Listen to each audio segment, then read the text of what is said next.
प्यारे बच्चों और मित्रों, आईसीएसई परीक्षा इस साल बस निकट ही है और अपने पहले के अंदाज में होने वाली है। अर्थात पुराने प्रारूप में ही परीक्षा होगी।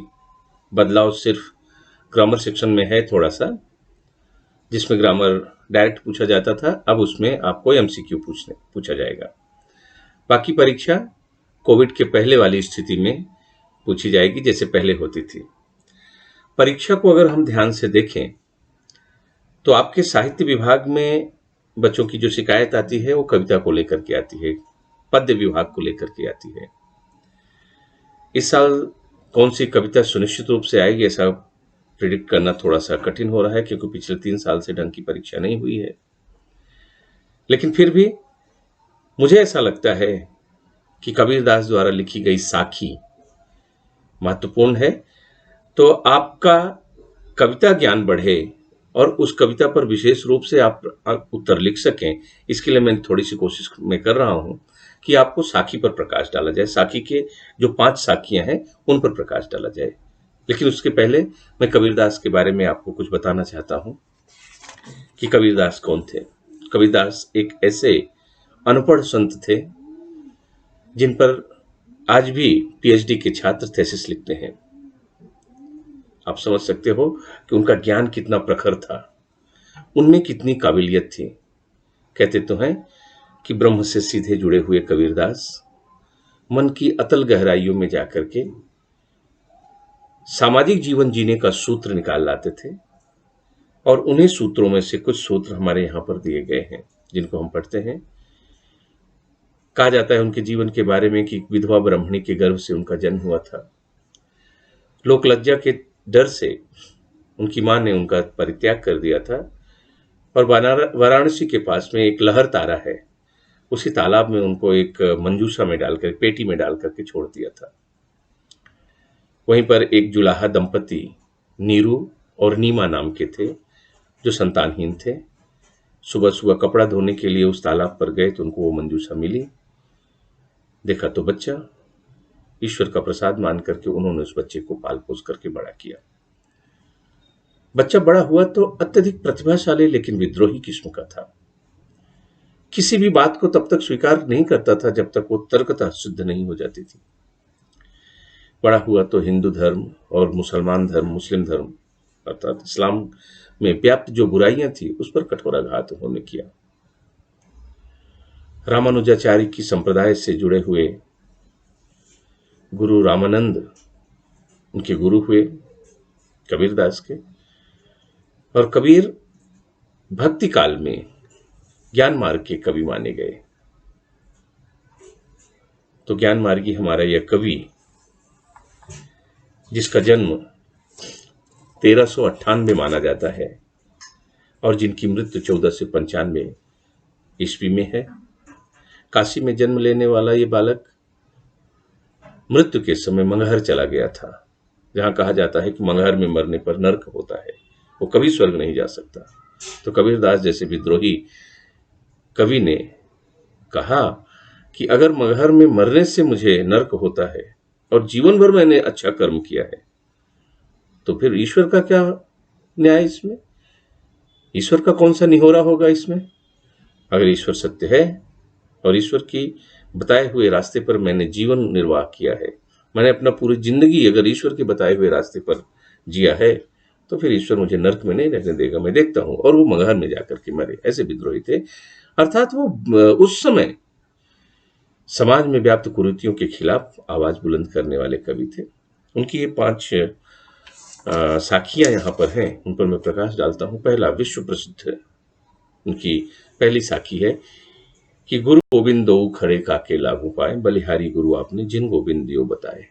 कहना चाहते हैं कि अगर मेरे सामने एक साथ मेरा भगवान और मेरा गुरु आ जाए तो मुझे किसका सम्मान पहले करना चाहिए, किसके पांव पहले पखारने चाहिए? और इस प्रश्न का उत्तर स्वयं देते हैं और कहते हैं कि मैं सबसे पहला सम्मान अपने गुरु का दूंगा, गुरु के पांव छूंगा, क्योंकि गुरु ही है जिसने हमें ईश्वर का ज्ञान दिया, जिसने हमें ईश्वर के बारे में बताया। इस प्रकार कबीर की नजरों में गुरु का स्थान ईश्वर से भी श्रेष्ठ है। दूसरी साखी में कहते हैं कि जब मैं था तब हरि नहीं, जब हरि है मैं नाय, प्रेम गली अति सांकरी या में दोनों समाय। क्या कहना चाहते हैं कबीरदास जी? मैं का मतलब यहाँ पर अहंकार से है।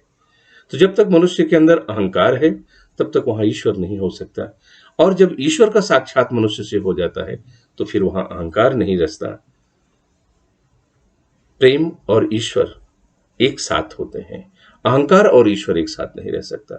प्रेम की जो गली अर्थात हृदय है, हमारा मन है, वो इतनी सक्रिय है कि उसमें अहंकार के साथ भगवान और भगवान के साथ अहंकार नहीं रह सकते, अर्थात दोनों एक साथ नहीं रह सकते। कबीरदास बताना क्या चाहते हैं? वो कहना चाहते हैं कि जिस दिन आपके मन में ये बात आ जाएगी कि संसार का सारा पसारा, संसार का सारा काम ईश्वर का निर्देश है, ईश्वर के निर्देश से हो रहा है और हम निमित्त मात्र हैं, उस दिन मन का सारा अहंकार समाप्त हो जाएगा, क्योंकि मैं का कुछ है ही नहीं, इस संसार में मेरा कुछ है नहीं, इस जीवन के बारे में हमें कुछ पता नहीं है। तो फिर ईश्वर के बारे में या फिर और किसी चीज के बारे में हम कैसे अहंकार कर सकते हैं? अहंकार समाप्त होते ही ईश्वर की भक्ति पैदा हो जाती है, ईश्वर के प्रति समर्पण भाव आ जाता है और ईश्वर आ जाता है, ईश्वर का ज्ञान मिल जाता है, तो जीवन सार्थक हो जाता है। तीसरा पद है जिसमें वो धार्मिक मान्यताओं पर, इस्लाम के मान्यताओं पर कुठाराघात कहते हैं कि काकर पाथर जोर की मस्जिद लई बनाए, ताचड़ मुल्ला बाग दे क्या बहरा हुआ खुदा। वो कहते हैं कि चंदा इकट्ठा करके, लोगों की सहायता राशि ले करके, कंकड़ पत्थर ईंट इकट्ठा करके वो पृष्ठ, वो मौलवी मस्जिद बनाता है। किसका घर बना रहा है? खुदा का घर बना रहा है। जो खुदा, जो संसार का घर देता है, जो संसार को रहने लायक बनाता है, उसका घर बनाने का व्यर्थ का प्रयास कर रहे हैं। कबीरदास की नजरों में मस्जिद बनाना कोई जरूरी नहीं थी, मस्जिद बनाने का प्रयास ठीक नहीं था।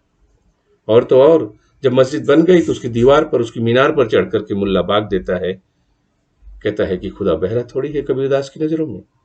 ईश्वर सर्वशक्तिमान है, वो सबके मन की बात जानने वाला है और सबका ये धर्म है कि ईश्वर के बारे में जाने। किसी को बुला करके, चिल्ला करके, जोर मचा करके ईश्वर की इबादत नहीं की जा सकती।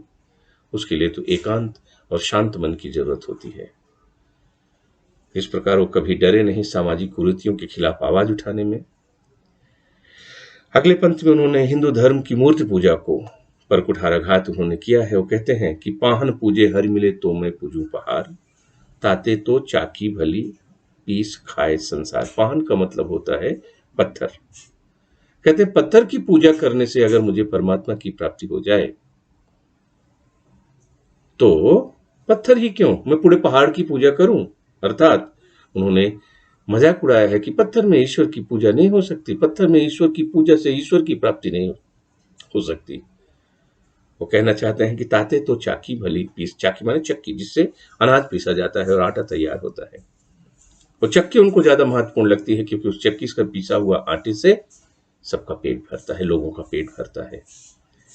यहाँ पर उपयोगितावाद उनका साफ साफ दिखाई देता है कि संसार का वह कर्म और वह व्यक्ति महत्वपूर्ण है जो दूसरों के काम आता है।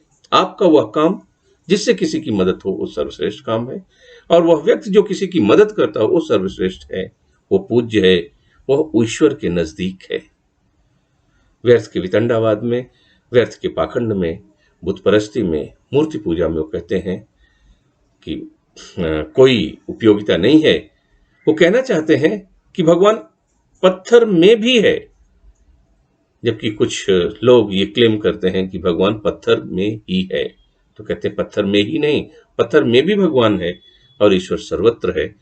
कबीरदास जी मानते थे कि उनका भगवान, उनका ईश्वर विश्वात्मा स्वरूप है, संसार के जर्रे जर्रे में बसा हुआ है। तो ऐसा कबीरदास विद्रोही किस्म के कवि थे।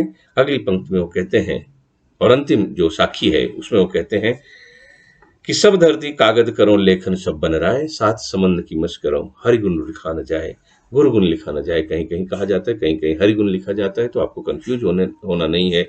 अगर आपकी कविता में हरिगुण हो तो वहां से हरि का मतलब भगवान हो गया, और अगर गुरु लिखा करके आए तो गुरु का मतलब आपका शिक्षक हो गया, आपका अध्यापक हो गया, गुरु हो गया। ठीक है, क्या कहना चाहते हैं? कहते हैं कि ईश्वर सर्वशक्तिमान, वो निर्गुण है, निराकार है, परब्रह्म है, वो परमात्मा निर्गुण, निर्गुण का मतलब ध्यान से समझ, निर्गुण भक्ति मार्ग के कवि है। निर्गुण क्या होता है? निर्गुण का मतलब नो गुण नहीं, कोई गुण नहीं, ऐसा नहीं है। निर्गुण का मतलब होता है जो गुणों की बंधन में न फंसे, अर्थात जिनको गुणों में न बांधा जा सके। सीधा सीधा अर्थ यह हुआ कि ऐसा कोई गुण नहीं है जिसको काउंट किया जाए, क्योंकि वो गुणों की सीमा से परे है परमात्मा। सर्व गुण संपन्न, सारे गुण जिसमें हो उसको निर्गुणी कहा जाता है। ईश्वर ऐसा है, अनंत है, अपार है, अद्भुत है, वो आत्मभू है और अखिलेश भी है। उससे उसके क्योंकि वह अनंत है और हमारी दृष्टि सानंत है, अर्थात हमारी दृष्टि सीमित है। तो सीमित पैरामीटर असीमित को कैसे नाप सकता है? आप समझ सकते हो ना। आपके पास मेजरमेंट, किसी चीज को नापने का जो साधन है वो सीमित हो और आपसे कहा जाए कि असीमित को नाप करके आओ, असंभव। तो मनुष्य की बुद्धि परमात्मा के अनंत प्रसार को नहीं नाप सकती। यही इसका मूल तत्व है, यही मूल भाव है इस अंतिम साखी का। क्या कहते हैं कि अगर हम सातों समुद्र की स्याही अर्थात इंक बना लें और धरती पर जितने भी बड़े बड़े वन हैं उन सबको काट करके उनकी कलम बना ले, लेखनी बना ले। पहले के जमाने में इंक पॉट में इंक में कलम डिप करके लिखी जाती थी, कलम लकड़ी की होती थी, तो कहते थे वो बना लिया जाए। सारे समुद्रों को, सातों समुद्रों की स्याही, सारे जंगल के पेड़ों को कलम बना लिया जाए और पूरी धरती को ही पेपर बना लिया जाए, कागज बना लिया जाए, धरती पर लिख से शुरू कर दिया जाए। इतना विशाल फैलाव है धरती का। उस पर अगर हरि के गुण, ईश्वर के गुण अर्थात लिखना शुरू किया जाए तो भी नहीं लिख सकते हैं। अर्थात वो यही कहना चाहते हैं कि मनुष्य की सामर्थ्य ये नहीं है कि वो परमात्मा को संपूर्ण रूप से जान सके। सिर्फ विश्वास और भरोसा ही परमात्मा के निकट बनाए रखता है। कबीरदास के इस पद में अगर आपको कहीं भी कुछ चीज ऐसा हो जो नहीं समझ में आए तो नीचे मेरे कमेंट्स में लिखिए, मैं आपको उत्तर देने की कोशिश करूंगा। आप कमेंट्स लिखेंगे, अपना नंबर डालेंगे, मैं फ़ोन भी कर लूँगा, या आप मेरे दिए हुए नंबर पर मुझे कांटेक्ट भी कर सकते हैं। जल्द ही साहित्य सागर की कविता विभाग की दूसरी कविता पर भी मैं छोटा सा वीडियो बना के भेजूंगा। थैंक यू मेरा वीडियो देखने के लिए। हो सके अच्छा लगे तो लाइक और सब्सक्राइब भी कीजिए। Thank you.